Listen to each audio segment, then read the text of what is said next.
everyone. Good morning.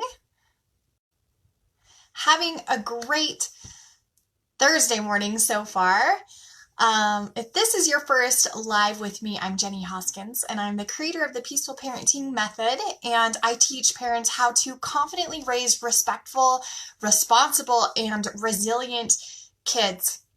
In today's training, I'm going to be talking about how to raise emotionally intelligent children, and this fits in with those parameters of how to raise a resilient child, how to raise a responsible child, how to raise a respectful child, because our emotional intelligence really seeps into every area of our life. So I'm going to jump into this. I am very passionate about this topic. I love talking about it. I love teaching it to other people. And part of the reason why is because it's very near and dear to my heart, in that I have spent probably, I would say the last decade or so learning how to bolster my own emotional IQ.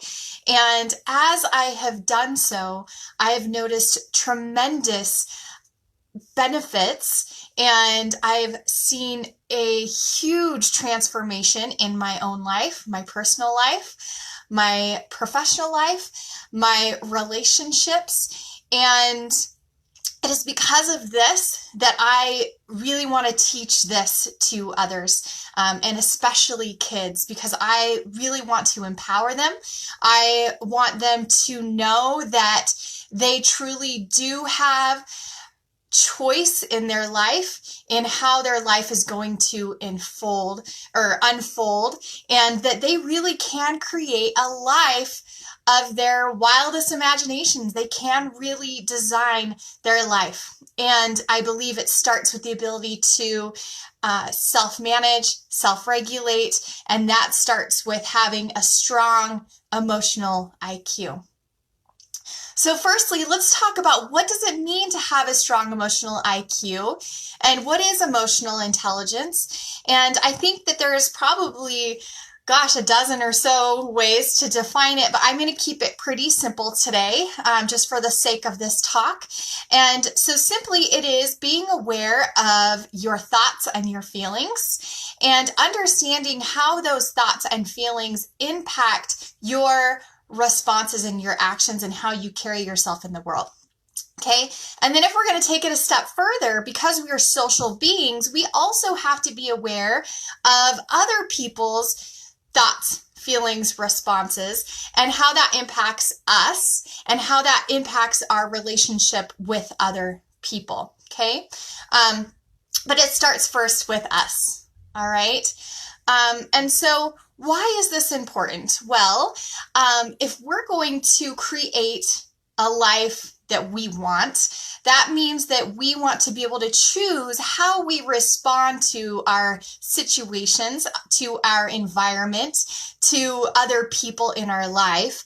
And if we want to be able to respond rather than react, we need to be able to understand our thoughts and feelings and how they impact us, and how we can regulate and manage those.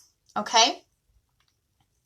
So that's first thing. First and foremost, if we want to know how to design our life, we have to be able to start there. Okay? Now, if you think about kids also, why is it important for them to have emotional intelligence? Well, in order for them to participate in any sort of group setting, they have to have that as a baseline. They have to have that social emotional foundation. Okay, whether it's participating in a classroom, an academic setting, they have to be able to interpret the context. They have to be able to attend to their teacher. They have to, which requires self-regulation, right? They have to be able to navigate the social dynamics of being in a school setting and also be able to relate to their peers and form relationships with their peers, right?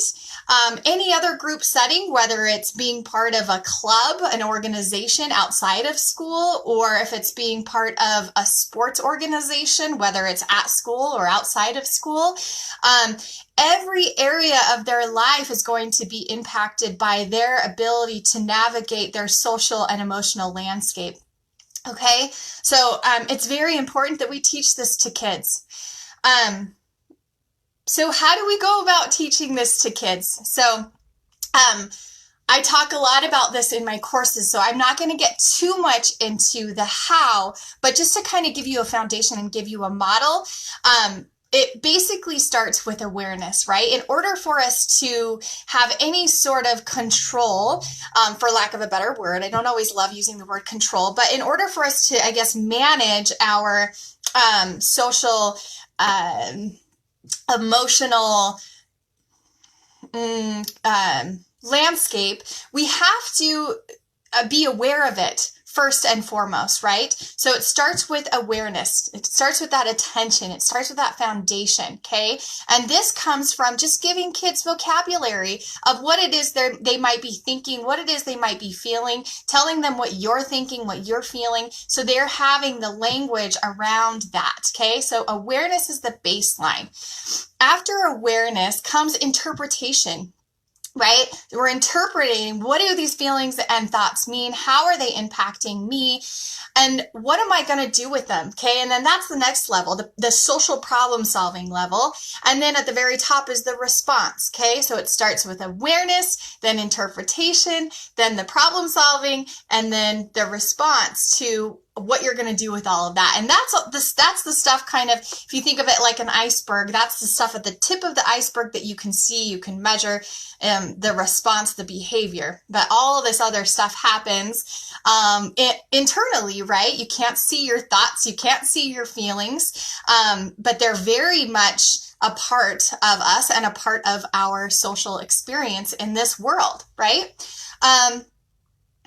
So I want to touch on something as well. So we've talked about what emotional intelligence is, why it's important, how you can start to teach this to kids. And I want to talk about a fourth thing because this comes up a lot.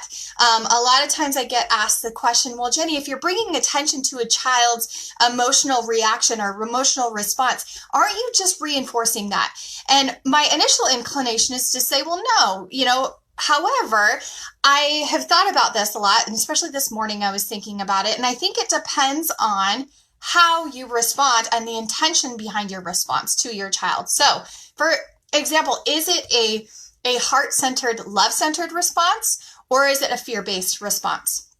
And for sake of simplicity, I'm going to talk about, let's say a toddler or a preschooler who maybe has fallen, has tripped, and because this is kind of easy to talk about. So let's imagine for a minute that your toddler trips, and you have to take that situation and assess it very quickly. Did that child trip and fall, and is it something that I need to be concerned about, or are they okay? Okay, and then you're going to respond appropriately. So you assess the situation, you determine that the toddler fell, they're okay, they're safe, they didn't get hurt, they didn't get injured. And so you're going to go up to them and you're going to say, all right, you're okay, get up, we're fine, we're safe, everything's good. And you're going to go on your way. Now, however, if you respond reactively, you get afraid and you go, oh my gosh, are you okay? You fell. What's your toddler going to do? They're going to look at you and the tears are just going to start flowing, right? Even if they didn't get hurt, because they're kind of looking to you as their care provider, as their safety net, and how are they responding? And they're looking to you to help them self-regulate, right? So, do you see kind of where I'm going with this? So let's look at another example. Let's say your toddler falls. They do scrape their knee. It's bleeding. So it's clear they need your attention, right? So what do? You clean the wound, right? Put some ointment on it, maybe put a Band-Aid on it, and they're good to go, right? So you give them, you attend to it, you nurture it because it needed that attention, it needed that care. But you're still doing it from the bridge, right? From a place of calmness, from a place of, responsibility, meaning you are holding that safe space for your child, and I know it's hard when you see a child get hurt, not to be reactive, but you still want to stay on the bridge. Okay. Does that make sense? Versus if your child gets hurt and legitimately injured and you're like, oh my gosh, you're panicking. It's just, you're kind of getting enmeshed in the situation and it can just make the situation worse. Okay. So I think it's a lot easier to talk about, physical injuries and physical pain, than it is to talk about, emotions and feelings. And like I said, because that happens on the inside, you can't see them, you can't feel them, you can't hold them, you can't touch them. And so they're a little bit, they're not tangible, right? So it can get a little bit more complex. However, just like you nurtured and attended to the child who had the scrape on the knee, there are going to be situations where you do need to attend to and nurture your child's emotional situation. Okay. And then there's going to be times and you're going to have to use discernment, but there's going to be times where your child's going to have an emotional response or emotional reaction. And it might be a situation where you're going to have to say, just rub some dirt on it. You're fine. Right.